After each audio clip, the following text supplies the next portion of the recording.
Hello guys, happy Friday. I hope that you're having a great Friday. So I wanted to share something that's of significance to those of you who are going through a friendship breakup.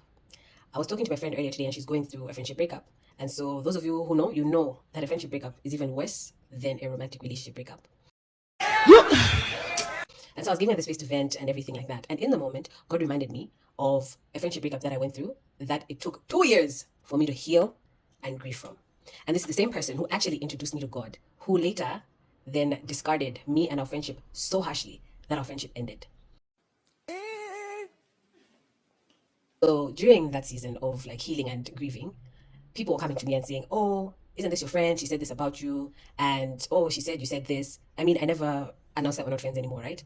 So in the moment when that would happen, I'd want to defend myself and speak negatively about the person. But ironically enough, her words came to mind. She'd always say to me, "If you do things with a pure heart, you'll see no need to negatively talk about the person or ruin their reputation when something ends with them, whether it's a friendship or a romantic relationship or even like a work relationship." And so that's how I navigated it. I never spoke ill of her. If anything, I spoke very highly of her because she gave me the gift that not a lot of people give to each other, which is God. And so I told my friend on the phone today, I said, "Listen, one, you've acknowledged that you saw the red flags and you ignored them. So what lessons can we learn from this, and how can we use those lessons to now create our standards with ourselves, for ourselves, and with other people moving forward?" Because another mistake that a lot of us make, I know I made this mistake, is projecting onto other people in friendships. So essentially, like people pleasing and seeking validation from them. And that for me was something that stemmed from my abandonment issues. Cool. And then two, I told her, you also need to be reminded that your heart is different. Like people don't have the same heart as you. And you don't know people's hearts. It's only God who knows people's hearts. Because you can imagine when I was going through my friendship breakup and people were coming to me and saying these things and I was putting two and two together, I was like, oh, okay. But it doesn't mean you have to move forward being defensive or guarded. Just guard your heart and use the wisdom and discernment that you have to navigate your relationships moving forward, and also knowing how to nurture those relationships, especially with self moving forward. And then three, I told her you have to process your emotions. You have to. Whether you're angry, you're in pain, you want to cry, because I cried a lot. I cried a lot during that season. And God gave me the space to cry. And then eventually, space was opened up to many fabulous, beautiful women in my life today. And that's how Grow to Flourish started. Because if that friendship never ended, I don't think I would have created and founded Grow to Flourish.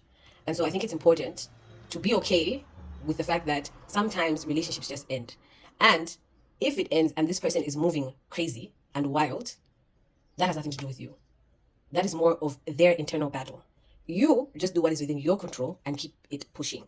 If you need to cry, if you need to, just process all the emotions, do so. Because the other thing that I did during that season, especially when the situation happened, was I told God and I told myself, I have to forgive this person now. Because if I don't, I will become their biggest hater and enemy. I was playing.